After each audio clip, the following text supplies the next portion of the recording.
Grass is growing, corn spiked up, so I'm hooked onto my new to me hay mower, which is by far the nicest hay mower we've ever owned.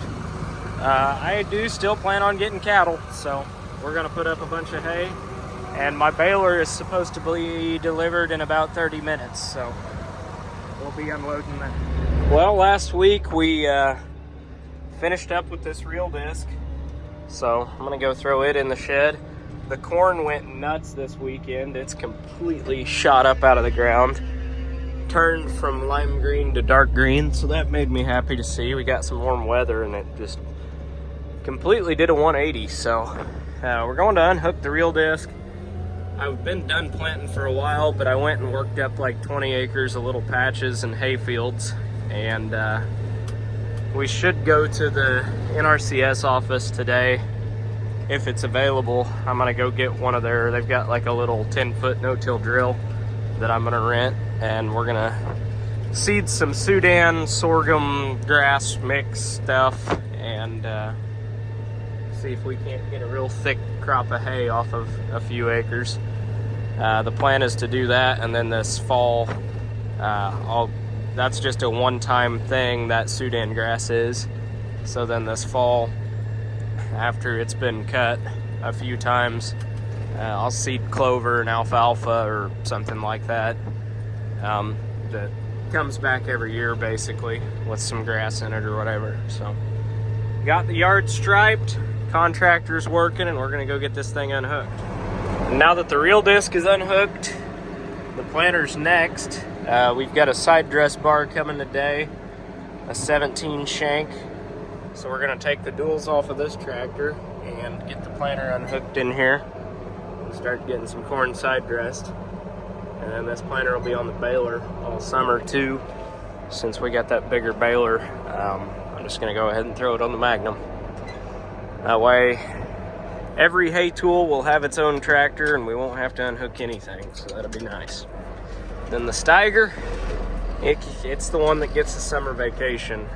Hopefully, as long as we don't bury anything all summer, which is a big if, but should be nice to not have to worry about that. Alright, well that mess is unhooked. It's a total rat's nest of wiring going to the ag leader, but I don't know of any newer planters that aren't that way. Just a lot going on. Lots of different harnesses and everything else, so fun stuff. The air conditioner's needing some work in this. I've got a leak somewhere and I can't figure out where, so I'm gonna dig around and look for that. I think it's in this post here, I'm not sure. Which I've been in there and replaced the line before. It's actually not too bad, but if we're gonna be baling hay with this thing, I'm definitely gonna want the air conditioner to work, so. I don't mind sitting on an open station tractor, but a closed cab tractor with no air conditioner, that sucks. You just cook in here in all the glass. So hopefully get that fixed and get the duals off, detail the cab because it's filthy. It's like really filthy. And we'll be ready for the side dress bar this afternoon. Change of plans today. We've got a side dress bar coming later. The Magnum does not fit the it doesn't go down 30-inch rows just right, so I'm a little concerned about that. Even if we slide the tires, the front tires don't slide, and it's just got wide tires on it. It's going to be cutting it really close side dressing with it, so got to figure out what we're going to do there. But this here is our big planting unit. I am planting sorghum Sudan grass. Well, it's like a hybrid of sorghum grassy type hybrid. Here's one of the seeds. Little bitty guy, just barely putting it about a half an inch deep, but it's a drill, so it's a controlled spill and not an very accurate depth one at all. But we're getting her on about 30 pound an acre. See if this stuff will make some tonnage. I worked it up with the Steiger last week.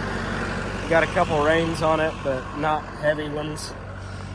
So this is, I mean, you can really squeeze it and make a ball out of it, but overall it's pretty powdery, so should work just fine. It's supposed to get a half-inch rain tonight, so figure I'll knock out, I've only got about 20 acres of it to do, but it's 6 foot wide, so 20 acres takes a while. While I'm here, this is the second little patch. This is like 2 acres, maybe 3 if you're lucky. I don't know. But through the trees here, I knocked a hole back in this a while back ago, but this is my wheat, and it's all headed out. Michael's actually spraying it today. I'm not sure. I don't think he's been through here yet, but it's looking really good, nice and dark green. Ignore the weeds. There's a few of these stragglers out here because we got a bunch of rain right after we sprayed herbicide, but it's pollinating right now. You can smell it, but pretty good looking stuff. So looking forward to cutting this year.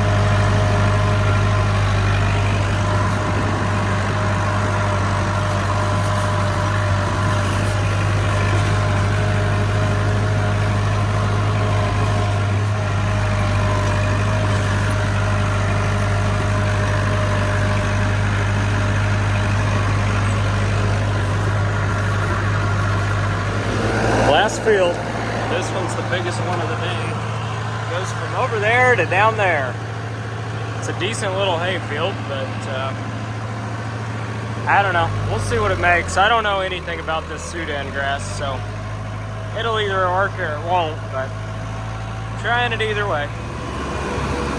Well, I've gotten all finished up, and it looks like Michael got all the wheat sprayed. There's tracks through all of it, so he's got her looking good.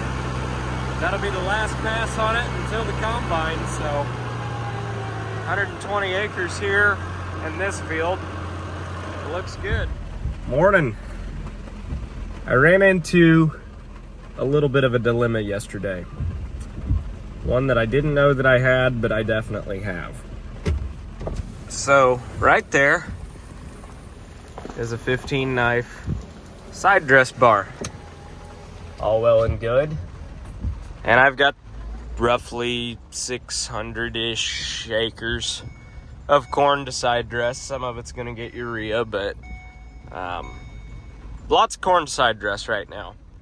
As you can see, it's raining, and it's been raining all night, so we're not gonna be doing that anytime soon, which means the corn's growing at a rapid rate. It's 61 now, but it's been 80 degrees every day and been raining, which is fine. It's good for the crops, and they're growing well. But the corn's getting ready to hit that stage where it's going to take off like a rocket. Here's the other dilemma. That Magnum is not set on true 30s. It will go down 30-inch rows, but the front tires, the front axle, even though I've got the tires set in, are rubbing they're rubbing the front corn rows, just barely. It takes out about every second or third stalk, which right now, the growing point on this corn is still below the ground. It's essentially, it's V3 corn right now, and until it's V5, it's pretty well not gonna kill it. Most of it would come back, but you're still setting it way back. So I don't want to do that. By my math, I figured I was taking out anywhere from 6 to 12 bushel an acre, which at $5 corn is a considerable amount of money. So I don't want to do that. So I have two options. I can either lease a tractor to pull the side dress bar, and that's about $100 an hour, and really a minimum of a 100-hour lease, and I don't need a tractor for 100 hours. Or I could buy one. And when I say buy one, I don't mean buy something like a $100,000 tractor.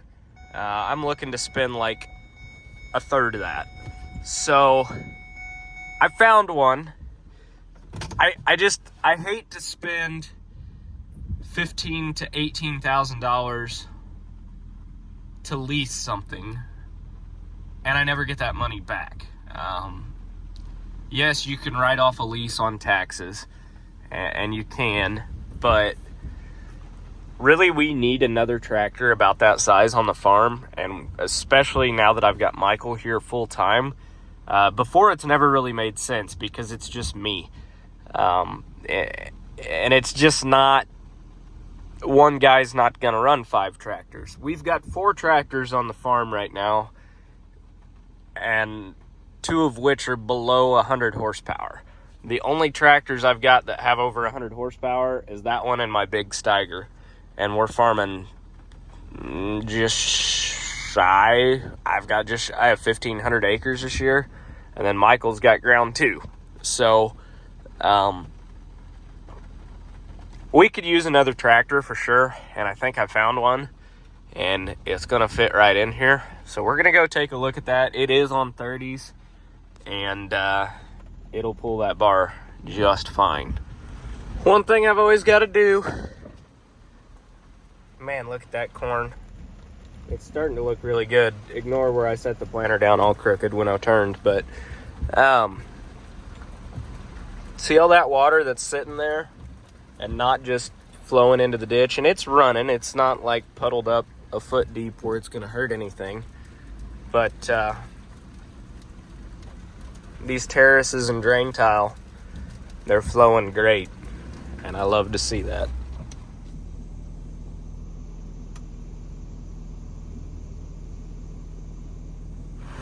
Morning. The corn's looking good, but it's way too wet to side dress and it's way too wet to spray, so we're doing the next best thing. Well, that was short-lived. I'm buried just on one side, so luckily we keep that Yankum rope on the Steiger and Michael's at the farm, but had some water come out of the field right here and it made a mud hole right there, so it's coming along real good down through here till it wasn't, but I knew it was muddy and knew that was a pretty good possibility today, so got a little too big for my britches. But I will say this corn is looking really, really good. Got turkey litter on it. Got 32% on it from the first go around. So it's got about 120 pounds of the actual in on it right now. And we're getting ready to side dress it up. No, actually it's got more than that on it right now. But we're getting ready to side dress to get it up to around that 220 pounds an acre. So it should look pretty good then. But it's looking nice out here. Just needs sprayed, just needs side dressed, but I don't know, it may go by the end of the day, but say we're gonna fart around most of the day and see what we can't do first. I love my Kinze planter, I do. But if you look here, the corn is less than ideally spaced, as in it's extremely thin. And then if you look over here, you can see where all the seed was supposed to be. And the reason for that is it goes off GPS speed because it's hydraulic drive. And every now and then, and I know exactly what happened here because I had half this field planted, I stopped, and then I planted the other half of the field. Well, when I did that, I only had half the end rows planted. I just planted up to where the ground was worked, basically, which was right here. And when you let the clutch out slowly, occasionally, and not every time, but occasionally, and it did it here too in the end rows, it has a tendency to basically lag behind the speed. So then it overcompensates, and then it undercompensates, and it's just, I don't like that about it. That was one thing that I do prefer over a ground drive planter, because when that wheel's turning, and it's going to plant the speed that the wheels are turning. And I like that a lot more. The hydraulic drive is nice because I can variable rate and do things like that, but it's got its catch-22 as well. So we'll call that an experimental plot in the end rows. I'm just glad it's not on a really busy road, but yeah, I don't like seeing that at all. But Michael's here to save the day, so see if we can't get myself pulled out. Oh boy. I think he's definitely pulled me out more than I've ever pulled him out so far. I'm pretty good at this. or pretty bad at it, whichever way you want to look at it.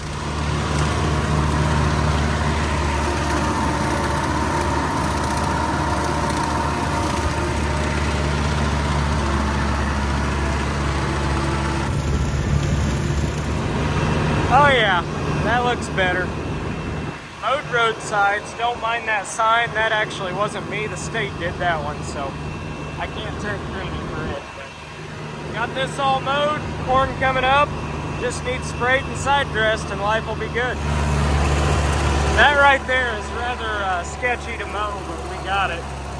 It's pretty steep, but this tractor's pretty short, so it's got a low center of gravity and it ain't too bad.